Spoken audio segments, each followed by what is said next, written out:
All right, Amanda, thank you so much for joining us. So we're really interested in learning more about what brought you to Rutgers in the first place. Yes. And what year was that? 2008. Well, actually, no, 2004. I graduated in 2008. Yes. Yeah, so what brought me to Rutgers in the first place? Well, it's quite a few things. One, I entered Rutgers as a biology major and with in the mindset that I was going to be pre-med. And I actually graduated also with a degree in biology and a minor in psychology. But ultimately, what I was looking for was connection, even close to UMDNJ, because when I was a high school student, I took a lot of different courses that was formerly known as the pre-med, well, they call it mini med school right now. And so I already was developing a connection within the Rutgers, particularly Rutgers North community already. So what brought me to Rutgers was primarily the sciences and also knowing how much of a close-knit community and environment it was. And just having had experience around the area, I just felt like this is a great space for me for that time. Oh, I can't hear you. That's great. And what were some of the most meaningful experiences that you had as a student? It's funny because the experiences that I had as a student it's the same type of experiences I have right now as an adult. And so as a student, I was really drawn to a lot of service-based activities. I was a part of NJ PIRG. And with NJ PIRG, I was very much involved with the environment and community service and being able to really connect with like-minded people on campus, trying to make a change, understand what was the conditions of the environment, and also inform people about what was going on. And I was also very much also a part of the Rutgers Red Cross, and I found that was a place that was very much, it was very enjoyable for me to be able to connect more with my peers, and also just being involved with a lot of student-based work. One of the most memorable experiences was also during the Hurricane Katrina, and just being a part of other communities and trying to raise money during that time. And then ultimately, there was a time that I started to branch out and started doing a lot of other service-based work around certain things that I was most interested in at the time, particularly when I was a sophomore. Being a sophomore at Rutgers University, Newark, I took almost like a detour, because it was during that time I found out that my mother was diagnosed for invasive breast cancer. And she's a survivor, but it really hit me because my mom is a single parent and I have two brothers, and one of my brothers is severely autistic. And he doesn't communicate. And so I found out over the phone, because although I lived and grew up in New Jersey in terms of my high school, and I hope I'm not over speaking about different things, but in terms of like high school, my experience, as soon as I transitioned to my college and school, my family decided to relocate and go to Missouri. So I found out over the phone at that time that she was diagnosed with invasive breast cancer. And I wanted to go back, but ultimately I was encouraged to finish through. And then I started to try to figure out ways in which I can address certain issues, because at the time she was very young.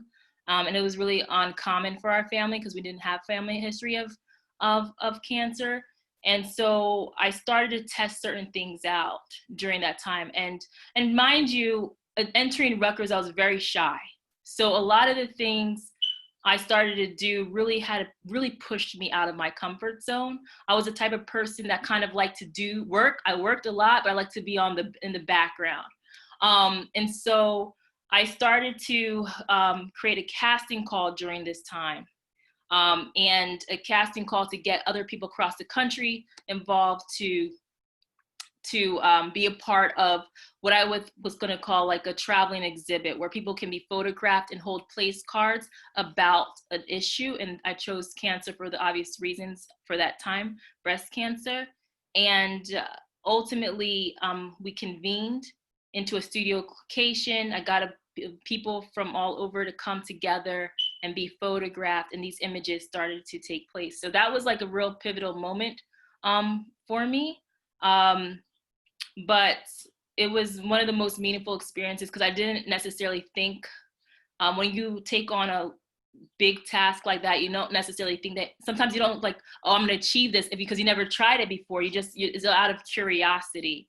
And when it was actually completed, that project, I never really thought about like, oh, I'm going to make this into a nonprofit. I'm going to do certain things that's going to be about education and getting young people riled out for change. I never really thought about that until I started to listen to what the community was saying based off of the reaction of what we were doing. So that was like a real game-changing experience for me.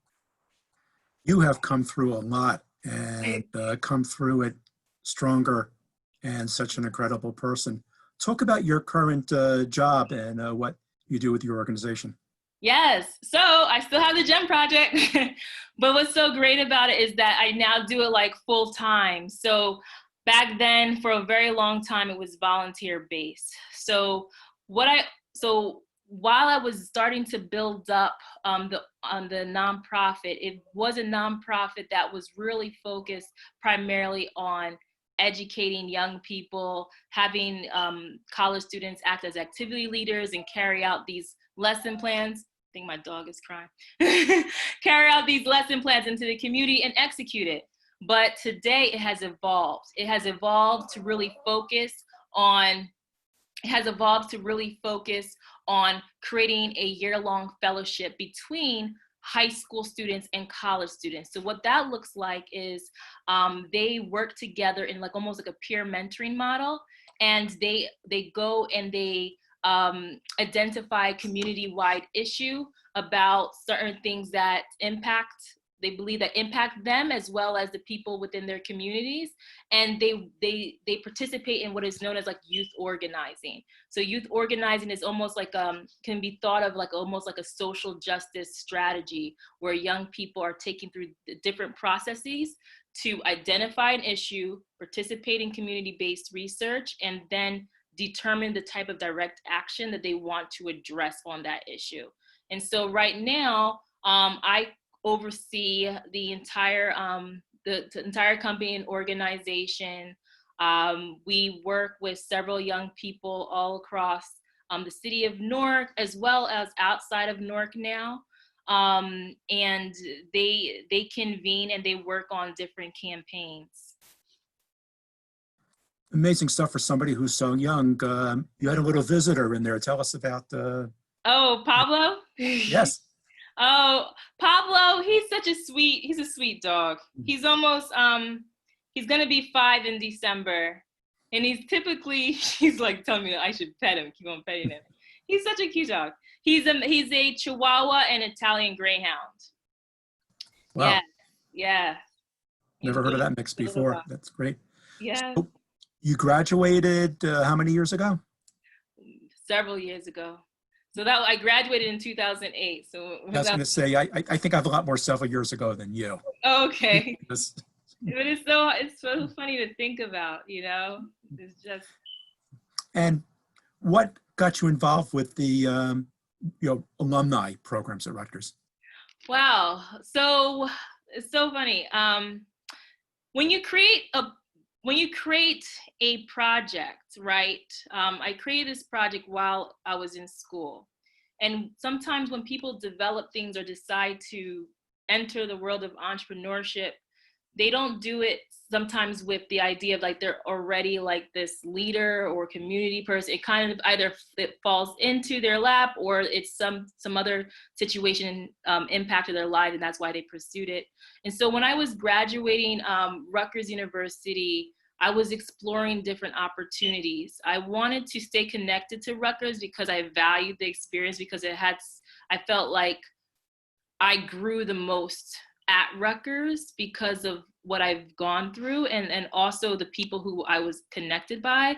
And so I remember like it was yesterday, just kind of like browsing the website, and learning about the Rutgers Alumni, University Alumni Association, and then trying to figure out where I possibly could fit in terms of applying for leadership positions. And I ultimately decided to, like, let me just apply for a board position and see what happens. And I guess I was just trying to see what way can I either stay connected to Rutgers and then also try to improve my leadership and learn from other people, and be curious about it. And I remember just being so surprised too when I remember the email I received from Donna, who recently retired, and just realizing, like, wow, there might be a chance that I might possibly be able to be a part of this great group of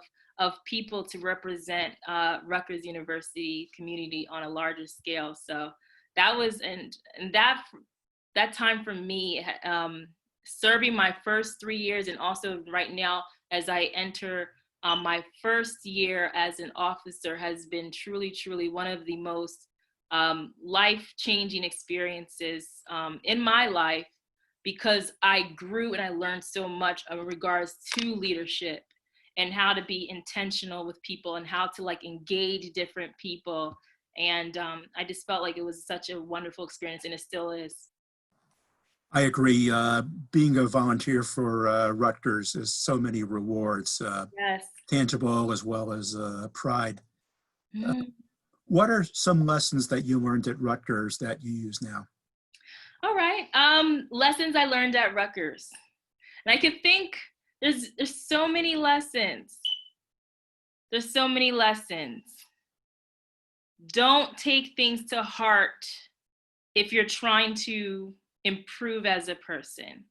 Take feedback and be honest with yourself when you want to have feedback. And I say this because there has been so many moments in my life. When I think of Rutgers, I also think of my experience as I was developing as a person, and also really developing my organization. I spent half my year at Rutgers developing my organization. So I started it when I was a sophomore. And there's so many people, the staff and faculty, who have given me a lot of insight as to who I was and where I was going. And they also gave me some really, really tough conversations and things that I learned. One, be meticulous. Try to be meticulous when it comes to the information that you're bringing out to the public. I remember, and it sounds silly and it seems trivial at the time, but trying to organize an event, and I sent a flyer to a professor, and there was a typo, and I didn't know, and I was like, let me just send it, and I think they're gonna like it. And she's like, first of all, you need to make sure you proofread everything. And so that's when I was like, okay, I have to make sure I check everything. And how that translates now for me, it's important as I'm like reviewing and drafting contracts. I'm always very meticulous and methodical in how I approach things. The other thing was, when I was graduating Rutgers, I met someone named Chas Johnson. He's late Chas Johnson. He used to work in the Dana Cotton Library at Rutgers University. And during that time, I think it was in 2008, I realized I didn't document a lot of my experiences. And I wanted to create a documentary at that time.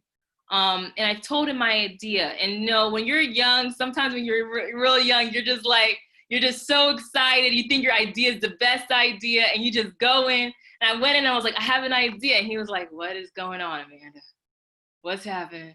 And I was like, okay, I'm gonna sit and I'm gonna tell you. I wanna see if we can film. I really like the way the certain furniture is in this space, we can use it. And I can also not only talk about the Gem Project story, I can bring other young people in the space who are doing amazing things, and we can just shoot it and it'll be great. And he was like, I'll think about it. And so he said he's going to talk to his supervisor, and he ultimately did it. And I remember him showcasing bloopers to me. And the bloopers, he asked me, what is the mission for the Gem Project?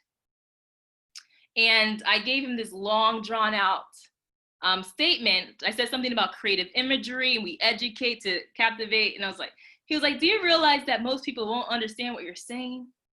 And I was like, what do you mean? I say it all the time, and everybody's like, yeah. Well, that's because they're lying in your face. They don't want to say it to your face.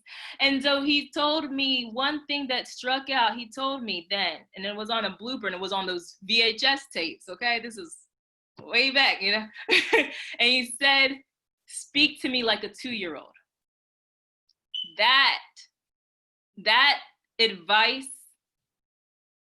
blew my mind then, because it was hard for me. Because in my mind, I was thinking everything made sense, but then I realized it made sense to me, not to other people. And so I had to figure out, how can I break my communication down and make it digestible? And so that is something I constantly think about when I'm communicating, whether it's through emails, or if I'm trying to explain an idea or write a proposal for something. I try to be as clear as possible. And I try to remove as much jargon as possible and to make sure that everyone understands, and they don't have to have a certain skill set, or they don't have to have a certain background or context of what I'm trying to say. So that's something that I learned from Chas Johnson. That's great stuff. Final question. Class of 2020. Wow. They're coming into a very challenging world right now. Yes. As a recent graduate and as someone who's very successful as a young alumnus, what's your advice to the graduating class of 2020? My advice would be, I know it's challenging right now, and I think that this is a perfect time to, one, be creative and flexible. And I say that because there's lessons to gain from any position or any opportunity, even in a space where you have to actually hit a pause button.